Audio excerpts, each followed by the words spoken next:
Bienvenue dans cette nouvelle vidéo de Lexical Info.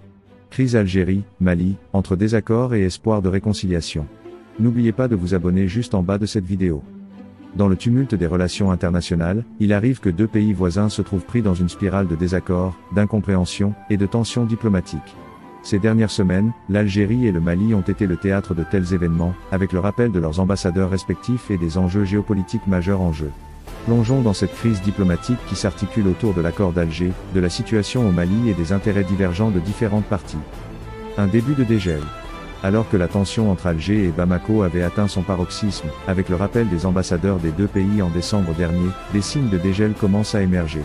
L'ambassadeur d'Algérie à Bamako a réintégré son poste, suivi de près par son homologue malien à Alger. Ces retours soudains suggèrent que les deux nations cherchent à trouver une issue pacifique à leurs divergences. Cependant, ni l'Algérie ni le Mali n'ont encore confirmé officiellement ces informations, laissant planer un certain flou sur la situation actuelle. Les déclarations officielles restent rares, et les médias scrutent avec attention le moindre indice. La crise de l'accord d'Alger. Au cœur de cette crise se trouve l'accord d'Alger de 2015, un plan de paix visant à résoudre le conflit au Mali. L'Algérie a joué un rôle central dans la médiation de cet accord et considère sa mise en œuvre comme essentielle pour la stabilité de la région sahélienne. Cependant, les autorités maliennes issues du coup d'État de 2020 ont lancé des opérations militaires dans le nord du pays, ce qui a entraîné la rupture avec les groupes signataires de l'accord. L'Algérie a exprimé son mécontentement face à ces actions militaires, qu'elle considère comme une menace pour la paix et la sécurité régionale. Elle a travaillé en coulisses pour ramener les parties à la table des négociations, mais les autorités maliennes ont continué à afficher un double discours.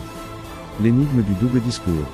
Les autorités maliennes ont continué de déclarer leur engagement envers l'accord d'Alger tout en menant des actions qui semblent contredire cet engagement. Par exemple, le ministre des Affaires étrangères malien s'est rendu au Maroc pour participer à une réunion régionale qui excluait l'Algérie et visait à désenclaver les pays sahéliens via le Sahara occidental occupé. Cette initiative, chapeautée par le Maroc, vise à affirmer la politique de fait accompli du Maroc au Sahara occidental, ce qui va à l'encontre des efforts de l'Algérie pour promouvoir la paix au Mali. Merci pour votre aimable attention et n'oubliez pas d'activer la cloche de notification pour recevoir les prochaines informations. Merci.